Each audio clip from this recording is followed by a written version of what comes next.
want to do tonight too is I want to get to some business. You know what I'm talking about. All right. Right? Of the restaurant. Okay. As hopefully a lot of the people know that are watching, you guys know, most people know, we pledged our restaurants constitutional battleground, day one of the lockdowns. We didn't take any shit. We went to war with everybody. We fought the city, the county, the state, the feds, our fellow Americans who threatened to burn the restaurant down and kill me. Well, no, they're traitors. They're not fellow Americans. So-called Americans. So-called, exactly. So-called Americans. The landlord who, our Chinese landlord who didn't believe what I stood for and tried to victim me throughout the lockdowns. Deranged people. We battled the media. We battled Hollywood. We fought fucking everybody. While running a business, and we battled them. Meaning, we didn't compromise anything. We remained vintage America from day one. We didn't just make masks optional. We banned them. During the vaccine mandates, we posted signs that said you had to prove you were unvaccinated to get in. We mocked, we shamed, we taunted the enemy. You set a new standard. We set a standard of no tolerance, and like you said, you said that I like to when an enemy puts a target on me, I like to put a bigger target on them. We went on the attack. We invaded enemy territory. We put giant billboards in LA during the thick of it, mocking them. We went to war. It was we were fighting a war, and we were willing to risk everything and sacrifice everything in honor of what our founding fathers laid on the line for us. What those men have done fighting for our country, defending liberty and freedom. I say this all the time, I thought about the men who stormed Normandy Beach almost every day. We were not going to dishonor them. We were going to honor them by the actions that we took there. We asked other business owners to join us. We put the message out. Nobody would. Nobody in this country, I can proudly say this, and for a long time I didn't say anything because I'm a humble guy. But there's no time to be humble anymore. You were the only one. Nobody did what we did. Nobody did what we did. Nobody. Stolen valor everywhere. People saying, we stayed open. No, they didn't. People claim. If they stayed open, they may have opened 6 months later, a month after they shut down. They did social distancing. With restrictions. They had some sort of restrictions. They opened maybe outside. Forced masks still. Yeah. Or they did it as a speakeasy quietly. Or whatever. Nobody did it like with bold 2 middle fingers sticking up at the government and all these tiny tyrants saying, fuck you. Okay? And that's why, Tony, I recently have been complaining about this. I take issue with this. But like I kind of toy with it. People say as I'm leaving, they're like, okay, be careful. Yeah. Be safe. And like for a moment, like I think, because I'm still up here, I'm still in a running battle. Yeah. With all the shit I've been dealing with, you've been dealing with. Sure. And when it'd be like you're in the middle of a battle, the bomb's going off, and then the guy in the foxhole next to you goes, be safe. Yeah, because that's where I see I'm at. I see red. I know you do too. And so I go, don't take a risk. I turn to him and I go, no. No, yeah. Okay, well, be careful. And they still no. And I say no. No. Be careful. Fuck no. You know what? Be careful gets you, Tony. It gets you school shootings where you got an active shooter and you got the police outside sitting there for an hour because that's what's being careful. Yeah. Being careful. What do they care about? They care about their fucking ass. Yeah. They don't care about their job, their duty. Yeah. They don't care about those kids. Yeah. That's what be careful gets you. Yeah. Play it safe. So you know what I'm dealing with. Be safe. Yeah. So you know what I'm dealing with. So what I'm getting at is that you don't get anywhere without risk, and you risked it. We had a fighting standard there that was uncompromising. We had everybody come at us. Every agency. We had OSHA, the feds. They came after us. Undercovers. They brought undercover agents trying to do sting operations. We had criminal filings against us. We had threats to take our ABC hard-earned liquor license. Valuable liquor license away. Even HBPD. And when I had to go to court to to defend myself. I said, "Fuck you! I'm not even coming. What are you gonna do about it?" We openly mocked them. Yeah. When OSHA came to try to serve a search warrant on us, You said not we coming said, in. "You're not coming in. You won't step foot in here." We mocked them, gave them a dressing down in front of the restaurant, and the police left. They came with a police escort. Yeah. So we stonewalled them. Like, the footprint of the enemy has never been inside there, ever. Yeah. And I would tell people this, that if you subject yourself as a man to another man, or somebody trying to make you bend the knee, and inside you're saying to yourself, I don't want to bend the knee, but I have to because I'm afraid I'm gonna lose this. I'm afraid I'm gonna your own selfish interest, not making it about something bigger than you, like we did, like it was about our country. Yeah. It was about defending liberty and freedom, doing our part. In most wars, the soldiers go off and fight, but in this war, the front lines were the businesses. They were shutting down. It was our turn to fucking fight. And when I heard that the lockdowns were coming, I looked up to God and I said, "Thank you." I wasn't upset.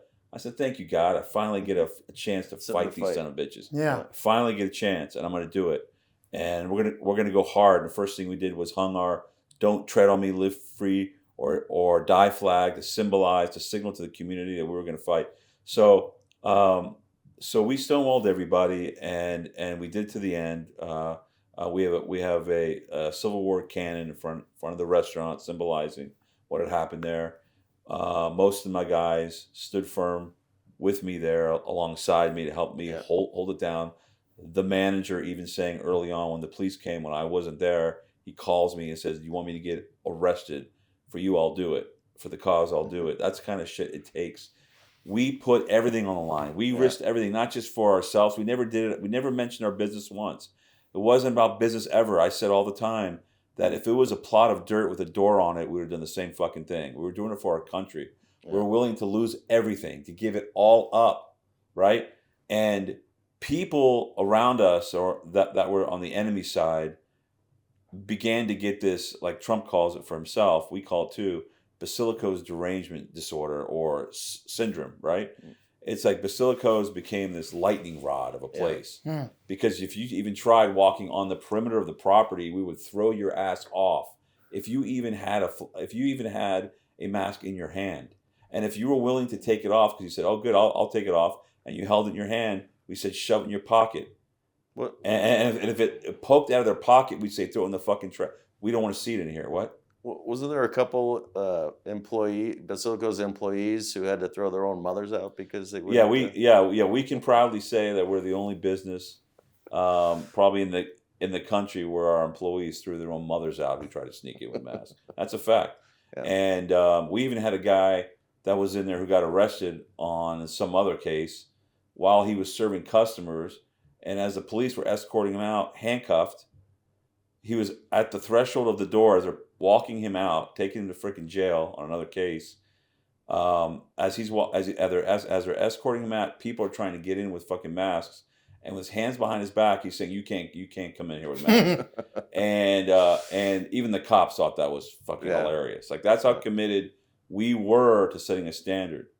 So we, of course, took incoming from the enemy from every direction. But what they didn't understand is it strengthened us and fueled us, and we loved it. We wanted it. We wanted to hate. Listen, I know what I stand for. So when somebody hates me, it fuels me more, because I know they hate me for my principles. Yeah. That's what they're hating me fucking for what I believe, for what I express. That's why you hate me. And when I know that, I love it. And so recently, I don't know if you know, but these masks are starting to return, especially in Northern California, Contra Costa County, Napa County, Los Angeles too. Some other county, Los Angeles are starting to creep back a little bit. Maybe now that Trump's going to be in office, maybe that will stop it in its tracks. I don't know. Well, no, they used it against him, so they're probably going to up it and increase it. Maybe, yeah. Maybe it didn't go away till Biden got Maybe that's it. the way to fight. Maybe that's their way. That's their new plan. Way to fight the war. But Trump this time cannot talk about vaccines. He can't promote them. He cannot promote saying masks or wearing masks is patriotic. He can't talk. He can never preside over lockdowns again. But and I'm not going to. If he does, we'll be waiting. Yeah, we'll be waiting. But so recently, Last week, a woman went in there with her family, and she tried wearing a mask. and and if you see, and we'll show it, if you see her posts, she has worn masks. I think since the lockdown started, she's about masks. For her, Yeah. that's her religion, I guess. And she walked in the wrong fucking place. And when she realized it, she lost it. She lost her fucking mind. She was rude to our server. She was rude to there was there was a staff there, obviously, during the day operating lunch, and she was rude. And I teach my guys that you always treat customers with respect. If they have a comment about the food or anything else, any comment at all, feedback, if they're respectful, then you listen. If Absolutely. it's something you need to correct, then you correct. But if they treat you, unlike other places, I tell them, if they treat you poorly, if they disrespect you, if they treat you like a punk, you fucking call them out and throw their asses out of the place. And Yeah. tell them, if you keep it up, you're going to be banned from this fucking place. And we've banned hundreds of people from that place. I don't give a fuck. So for me, what people don't understand is, again, I built that restaurant for my mother. She passed away sadly in 2023. It's still hard for me to even recognize and even talk about. Fucking devastating still. And I run that place still. Now that she's gone, in her honor, it's her legacy. I still call it her place. And I say she still owns it. That's the way I think. That's the mentality that I have.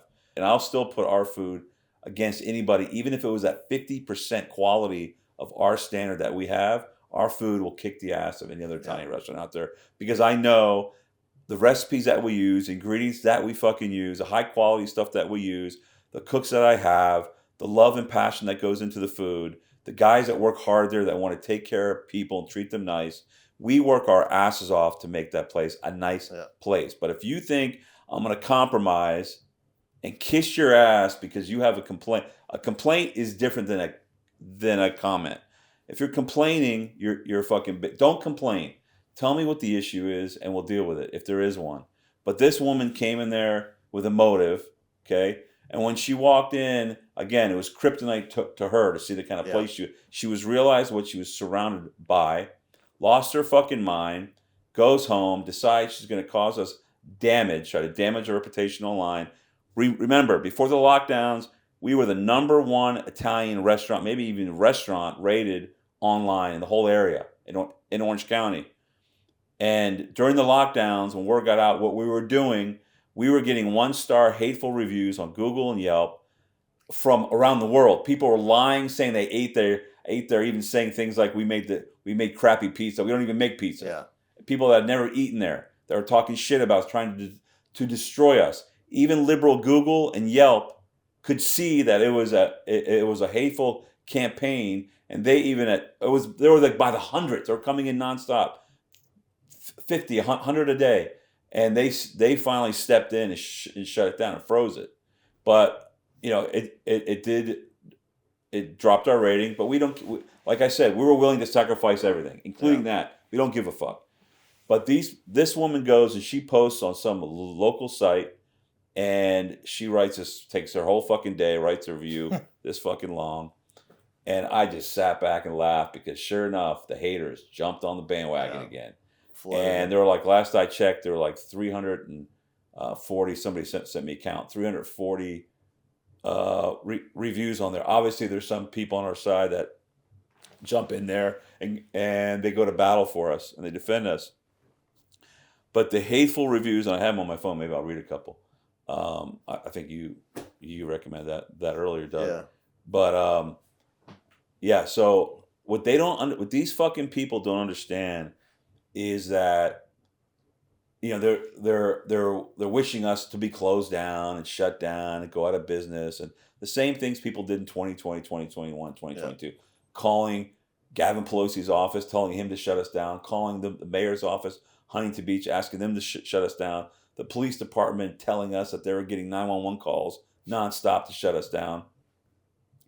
What these people don't understand is I could shut down anytime I fucking want, but I'll be on my fucking terms. I could, because of what I've done, battling everybody, and the fortress is still standing after, and we even planted a 40-foot flagpole in the property to stick it up the ass of the landlord, who tried to evict us, who hated us too. I can walk away proudly right now, drop the fucking mic, as they say, and say, hey, I'm done. Yeah. Walk off into the sunset and be done with it. I don't need this. But I do it because of what it's come to represent. And I keep it open because of the haters. So the more you hate me, the longer I'm going to keep it open. Right. That's what they don't understand. Yeah. I keep it open as a fuck you to you. Even if I had only one customer a day, I'll do it. I'll sell everything. I'll do whatever it takes to keep that place open another day. Yeah. So you can hate me all you fucking want. All it does is fuel me, brings a smile to my face every morning I wake up and I see another hateful review. Because I know what your motive is. Yeah. I know what it fucking is, and if you want to tell us if you want to say it to our face. In fact, somebody put our phone number, posted what they call doxing, put our phone number up, and our address, and no, my phone number up, my personal phone number, posted it, and my address, my home address on there, and you know how many people called me? Had the balls to call me and show up at my house? 0. Just like during the lockdowns. Yeah. Everybody talked a big game, threatened to burn our restaurant down and kill me by the hundreds for weeks and weeks and weeks. And we even mocked them, and not one fucking person stepped in there to say a shit to my face.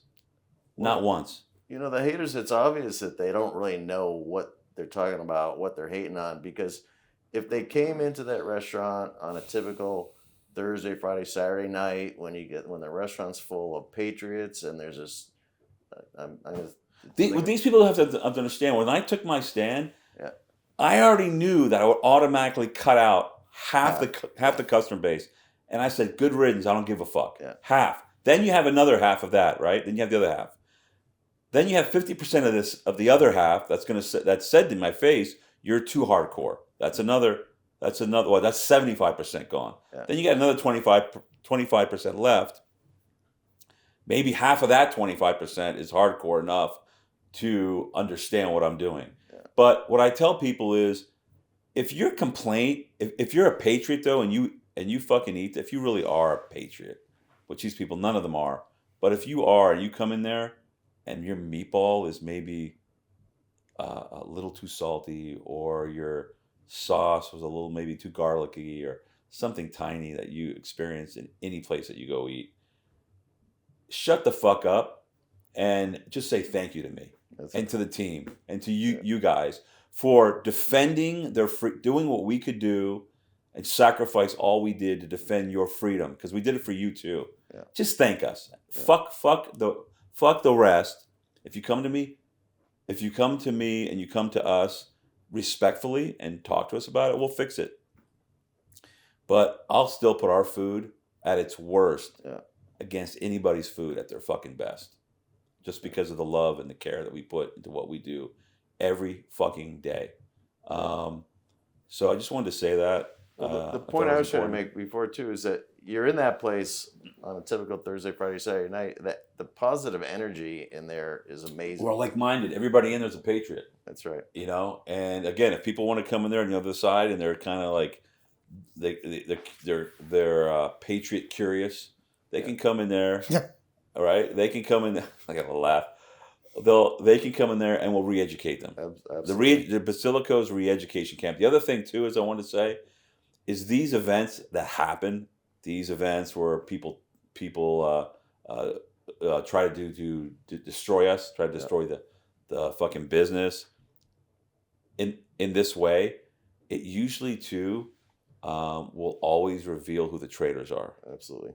And it gives you an opportunity to flush the traitors out of your system too. It's like, two more. Oh, I caught 2 more. I caught 3 more. And you narrow down your army down to the 300. Remember the story of 300? Yeah. You get down to 300. The guys that you know that are in a lockstep with you, that you can trust with your life. Absolutely. You know. So anyway, kind of wanted to finish with that. I was going to read some of the comments, but I'll do that next time. I don't want to give them any So people should come to the restaurant and experience good food and good atmosphere. It's a restaurant on election night. It was amazing. It took me almost 2 hours to walk from the front door to the back because there were so many people in there. Yeah. And we're so back. We're so back in a big way. Yeah. Yeah. So I plead with the haters. Keep it coming. Keep hating us. It fuels us. It grows our business even more. Yeah. And we appreciate Tony, you for it. Because big Italian Goomba, but at your heart, like Trump, like me, you're a master troll. And I'll explain the concept. And I never knew that before. But I didn't even know what the word troll was. Trolling is like toying. I do know what it is. You toy with them. I didn't know the word. And they start feeding you. I know. They start responding. And then they say on our website there's a message that says we lure them in and then we just fucking pound Don't feed the troll. Yeah. But you got to learn the hard way with Tony Roman. I don't know what it's going to take for these people. It's been 4 fucking years. It's like, when are you going to realize they don't learn? They don't know anything. They voted for Miss Retard. Yeah, and for the people out there that are considering, maybe they're jealous. Maybe they hang out with us and pretend like they're all about it because maybe they're getting something out of it. I don't know, and they have these urges to betray us. Don't even think about it. Yeah. And to everyone else out there, remember, you're Americans, act like it. And tonight was a special night.